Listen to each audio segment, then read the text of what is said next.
మిత్రులందరికీ స్వాగతం. నా పేరు Padmavathi. Welcome to my channel. ఈరోజు మనం వినబోయే కథ రంగనాథ సుదర్శనం గారు రచించిన గణపయ్య స్ట్రోక్ శంకరయ్య షాక్.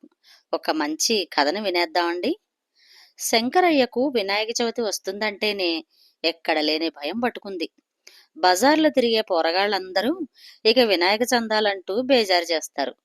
స్వతహాగా కాస్త పిసినారి మనస్తత్వం ఉన్న శంకరయ్య ఈసారి ఎలాగైనా చేసి ఈ చందా ఇవ్వకుండా తప్పించుకోవాలి అనుకున్నాడు. పోయినసారి పోరగాండ్లు కాక ఈసారి 20 అడుగుల గణపతిని పెడుతున్నాం. పెద్ద చెయ్యి నీదే, 10,000 రాస్తున్నాం. కాక మొదటి పూజ నువ్వు చిన్నమ్మనే చెయ్యాలి అంటూ చెవులు పిండకుండానే 10,000 వసూలు చేసిండ్రు. మరి ఈసారి ఎంత అంటారో ఏం చేస్తారో. అందుకే ఎట్లా చేసైనా ఈసారి మాత్రం తప్పించుకోవాలని గట్టిగా అనుకున్నాడు శంకరయ్య. రాత్రంతా ఆలోచించి ఒక ప్లాన్ తయారు చేసుకుండు. అనుకున్నట్లుగానే పోరగాండ్లు, పూజారి, ఇద్దరు ముగ్గురు బస్తీ పెద్దలు శంకరయ్య ఇంటికి చందా రాయడానికి వచ్చారు. అబ్బా, దండయాత్ర మొదలైందిరా దేవుడా, రాండ్రి రాండ్రి మీ రోగం తిప్పుతా అనుకుంటూ తను రెడీ చేసుకున్న ప్లాన్కు తనకు తానే మెచ్చుకుంటూ మనసులో పకపకా నవ్వుకుంటూ రండి అందరూ కూర్చోండి అంటూ ఆహ్వానించాడు శంకరయ్య. కాక ఈసారి 21 అడుగుల పంచముఖ గణపతి పెడుతున్నాం. భారీ చెయ్యి నీదే కాక అన్నారు పోరగాండ్లు. అవునండి, ఈసారి ప్రశస్తంగా ఉండాలని పెద్దలంతా నిర్ణయించారు. ఖర్చు కూడా కాస్త ఎక్కువే అవుతుంది. అందుకే శంకరయ్య గారు, మీరు ఈసారి కాస్త పెద్ద మనసు చేసుకోవాలి అన్నాడు పూజారి. పెద్దలంతా తప్పదు అన్నట్లు శంకరయ్య వైపు చూశారు. పార్వతి, అందరికీ కాస్త టీలు పంపించు అంటూ పురమాయించాడు శంకరయ్య. పార్వతికి గుండె ఆగినంత పని అయింది. ఎంగిలి చేత్తో కాకిని కూడా కొట్టని భర్తేనా ఈ మాటలు అంటున్నది అనుకుని ఆశ్చర్యపోయింది. శంకరయ్య మర్యాదలు చూసి భారీగానే చందా ఇవ్వబోతున్నాడు అనుకున్నారు వచ్చిన వాళ్ళంతా. శంకరయ్య మాత్రం లోపల పగలబడి నవ్వుకుంటూ డబ్బులు మిగుల్చుకునే తన తెలివితేటలకు సంతోషపడుతూ ఈ టీలే తప్ప మీకేమీ దక్కనియను అనుకున్నాడు గర్వంగా. కాని తానొకటి తలిస్తే భగవంతుడు ఒకటి తలుస్తాడని తెలుసుకోలేకపోయాడు పూర్ శంకరయ్య. అందరూ టీలు తాగాక, మీరంతా ఈసారికి నన్ను మన్నించాలి. మీరన్నట్లు ఈసారి చందా బాగానే రాద్దాం అనుకున్నా కానీ అంటూ నసిగాడు శంకరయ్య.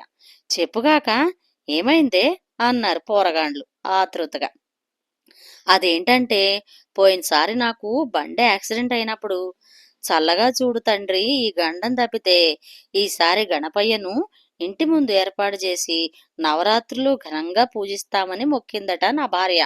మరి మొక్కు తీర్చుకోవాలి కదా, అందుకే ఈసారికి నన్ను వదిలేయండి. ఇంటి ముందు చాలా ఖర్చుంది అన్నాడు శంకరయ్య లోపలి సంతోషాన్ని బయటకు విచారంలా వ్యక్తపరుస్తూ. అందరూ తెల్ల ముఖాలేసి ఒకరినొకరు చూసుకున్నారు. ఈ మాటలు విన్న పార్వతికి బుర్ర తిరిగి ఒళ్ళంతా చెమటలు పట్టి చెంబుడు మంచినీళ్లు గడగడా ఆపకుండా తాగేసింది. ఆరి పాపిష్టముడా, నీ పిసినారు తన గంగలో కలప, దేవుడి మీద కూడా అబద్ధాలా? రామ రామ, ఈ పాపంలో నాకు మాత్రం భాగం లేదంటూ గణపతి ఫోటో దగ్గరకెళ్ళి 2 చెంపులు పెళ్ళు పెళ్ళున వాయించుకుని ముక్కు నేలకు రాసింది పార్వతి. వాళ్ళ ముఖాలను చూసి తన ప్లాను వర్కౌట్ అయినందుకు లోలోన పగలబడి నవ్వుకున్నాడు శంకరయ్య. ఏదో ఓ చిన్నపాటి విగ్రహాన్ని ఇంటి ముందు పెట్టి ఇంట్లో చేసే ఆ పూజ ఏదో బయట చేసి మా అమ్మ అనిపిస్తే డబ్బులు మిగులుతుంది, పుణ్యం వస్తుంది అనుకున్నాడు శంకరయ్య. అందరూ మెల్లగా షాక్లోంచి తేరుకున్నారు. ఒకరి ముఖాలు ఒకరు చూసుకుని లేవబోయారు. ఇంతలో, అరే కాక, ఎందుకు పరేషాన్ అవుతున్నవే? మన బస్తీలో ఇప్పటిదాకా ఎవరూ రెండో విగ్రహం పెట్టలేదు, పెట్టొద్దు. అది మన బస్తీ కట్టుబాటు. ఇప్పుడు నిన్ను వద్దంటామా? సెంటిమెంటు చిన్నమ్మ మొక్కాయే. అందుకే ఓ పని చేద్దాం కాక, బస్తీ కట్టుబాటుకు నీ మొక్కుకు తిప్పల్లేకుండా ఈసారికి బస్తీ గణేశుణ్ణి మీ ఇంటి ముందే పెడదాం కాక అన్నారు. అందరూ సరే అన్నారు. ఊహించని ఈ దెబ్బకి శంకరయ్య బెత్తరబోయాడు. గొంతు ఎండిపోయింది.